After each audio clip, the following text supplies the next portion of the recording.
Hi, today we shall see about blood. Blood is a fluid connective tissue which consists of plasma and formed elements. Plasma is composed of protein, water, and other solvents, which is 55%, and the remaining 45% is your erythrocytes, leukocytes, and platelet. Those are called formed elements. Erythrocyte is nothing but RBC, leukocyte is WBC, and your platelet. These three are the blood which is stagnated in the bottom when you collect a blood sample. நீங்கள் blood sample collect பண்ணி வேக்கிட்டேனரில் வச்சுருக்கும்போது பார்த்திங்கன்னா கீழே வந்து sediment ஆகிருக்கும் red கலரில். அதுதான் வந்து இந்த formed elements RBC, WBC, platelets. மேலே வந்து கிளியராக ஒரு இது ஃபார்ம் ஆகிறது வந்து பிளாஸ்மா. அதுதான் வந்துட்டு ரிமைனிங் 55%. ஓகேவா? இது ரெண்டு. இப்போது எரித்ரோசைட்ஸ்னால் என்னென்னா ஆர்பிசி, லியூகோசைட் வந்து WBC, and platelet and leucocytes வந்து லெஸ் தென் 1% இருக்கும். எரித்ரோசைட்ஸ் வந்து 45% இருக்கும். அந்த லியூகோசைட்ஸ், அதாவது இந்த டபிள்யூபிசி வந்து subdivided into A granulocytes and granulocytes. அந்த ஏ கிரானுலோசைட்ஸ் அண்ட் கிரானுலோசைட்ஸ்னு ஏன் ரெண்டு நேம் இருக்குன்னா, அது வந்துட்டு அதனோட ஸ்ட்ரக்சரில் கிரானியூல்ஸ் இருக்கும் கிரானுலோசைட்ஸில். அதே agranulocytes, a means absence, அந்த கிரானுல்ஸ் வந்து இல்லாமல் இருக்கிறது பேர் ஏ கிரானுலோசைட்ஸ். கிரானுலோசைட்ஸில் 3 சப் டிவிஷன்ஸ் இருக்குது. அது என்னென்னா நியூட்ரோஃபில்ஸ், பேசோஃபில்ஸ், ஈசனோஃபில்ஸ். அண்ட் ஏ கிரானுலோசைட்ஸில் 2 லிம்போசைட்ஸ் அண்ட் மோனோசைட்ஸ். இது எல்லாமே உங்களோட ஒரு சிபிசி பிளட் இன்வெஸ்டிகேஷன் எடுத்து பார்த்திங்கன்னா இது எல்லாமே தான் லைனாக இருக்கும். ஆர்பிசி, பிளேட்லெட், டபிள்யூபிசி, அதில் சப் டிவிஷன்ஸ் வந்து neutrophils, basophils, eosinophils, lymphocytes and monocytes. இது எல்லாத்தையும் வச்சு தான் ஒரு கம்ப்ளீட் பிளட் கவுண்ட் வந்து எடுப்பாங்க.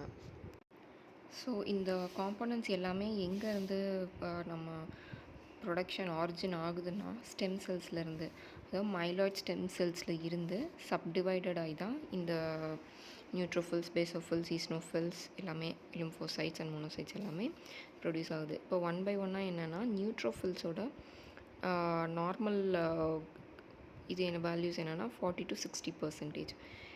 இஃப் இந்த நியூட்ரோஃபில்ஸ் இன்க்ரீஸ் ஆனாலோ டிக்ரீஸ் ஆனாலோ நியூட்ரோஃபிலியா அண்ட் நியூட்ரோஃபீனியா அப்படின்னு சொல்லுவாங்க. நியூட்ரோஃபிலியா வந்து இன்க்ரீஸ்டு கவுண்ட், நியூட்ரோபீனியா வந்து டிக்ரீஸ்டு கவுண்ட். இந்த இதில் எல்லாத்துலேயுமே வந்து ஃபீலியா, பீனியா வந்துட்டு காமனாக வரும். ஃபீலியானா இன்க்ரீஸ் ஆகிறது, பீனியானா குறையிறது. ஓகே, அதே மாதிரி பேசோஃபில்ஸோட நார்மல் வேல்யூஸ் வந்து 0.5 to 1%. இது வந்து ஜாஸ்தியாக இருந்துச்சுன்னா பேசோஃபிலியா, அது கம்மியாச்சுன்னா பேஸ்லோஃபீனியா. அதே மாதிரி ஈசனோஃபில்லும் ஈசனோஃபிலியா அண்ட் ஈசனோஃபீனியாவாக ஆகும். அதோட நார்மல் ரேஞ்ச் என்னென்னா 1 to 4%. அதே மாதிரி மோனோசைட்ஸ் வந்து மோனோசைட்டோசிஸ் அண்ட் மோனோசைட்டோபீனியாவாக டிவைட் ஆகும். மோனோசைட்டோசிஸ் வந்து இன்க்ரீஸ்டு மோனோசைட், மோனோசைட்டோபீனியா வந்து டிக்ரீஸ்டு மோனோசைட்ஸ். இதோட நார்மல் ரேஞ்ச் என்னென்னா 2 to 8%. லிம்போசைட்ஸ் வந்துட்டு என்னென்னா 20 to 40% இருக்கும். அதுக்கும் அதே மாதிரி லிம்போசைட்டோசிஸ் அண்ட் லிம்போசைட்டோபீனியா. இப்போ வரைக்கும் நார்மல் ரேஞ்ச் அண்ட் அதோட இன்க்ரீஸ் அண்ட் டிக்ரீஸ் ஆகிறதோட டேர்ம்ஸ் பார்த்தோம். நெக்ஸ்ட் ஒன்றொன்றத்தோட ஃபங்க்ஷன் என்ன அப்படின்னு சொல்கிறேன்.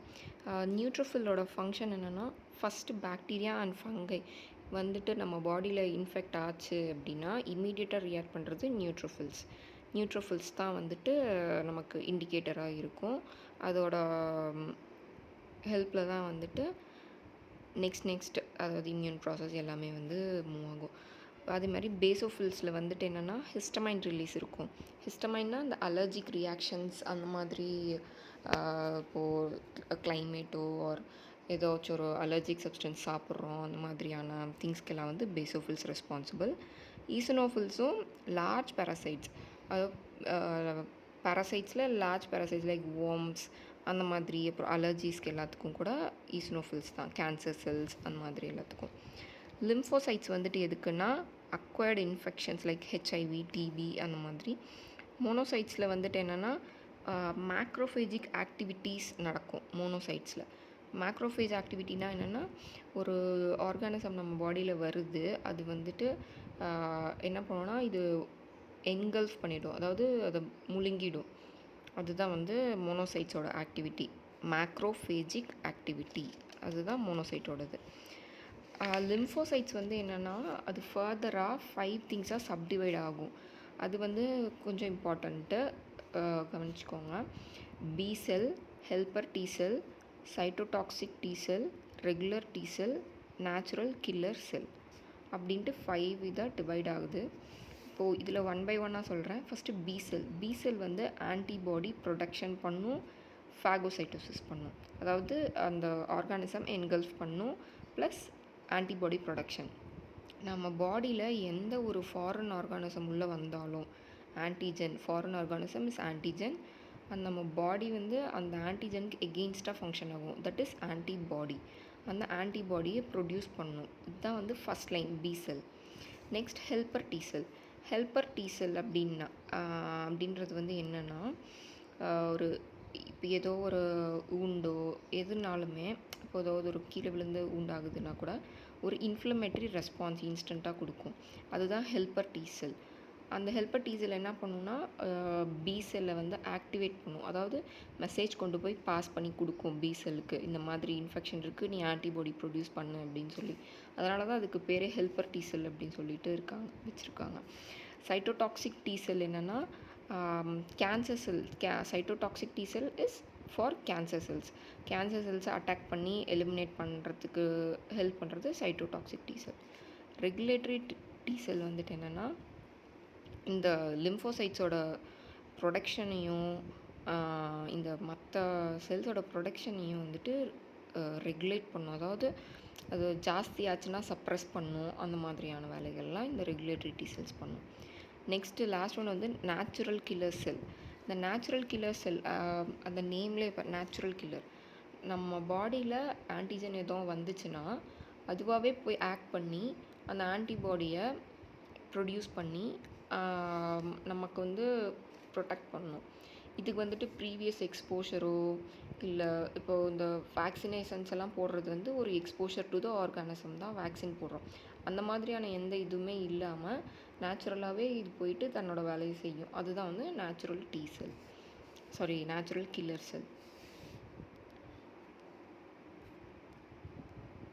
இப்போது இந்த ஆன்டிபாடி ப்ரொடக்ஷன்ஸ் வந்து எப்போ ரொம்ப ஜாஸ்தியாக ஆக்டிவேட் ஆகி ரொம்ப ஃப்ளட்டிங் ஆஃப் ஆன்டிபாடிஸ் இருக்கும்போது தான் நமக்கு வந்து ஆட்டோ இம்யூன் கண்டிஷன்ஸ் எல்லாமே ஒரு இண்டிவிஜுவலில் வரும். அது வந்து ஒரு எப்படி சொல்கிறது, இப்போ ஆன்டிபாடியும் வந்து ஒரு நம்ம ஆன்டிஜன் ஒரு 50% இருக்குது, நம்ம ஆன்டிபாடி ஒரு 100 இருந்துச்சுன்னா அது வந்து எக்ஸஸ் தானே. ஒரு ஈச் ஆர்கானிசம் வந்துட்டு கில் பண்ணது போக இன்னும் ஆன்டிபாடி ஜாஸ்தியாகும்போது அது நம்ம ஓன் பாடிக்கே வந்து ப்ராப்ளம்ஸ் க்ரியேட் பண்ணுது. அதான் அது பேர் வந்து auto immune disorders. Thanks for வாட்சிங்.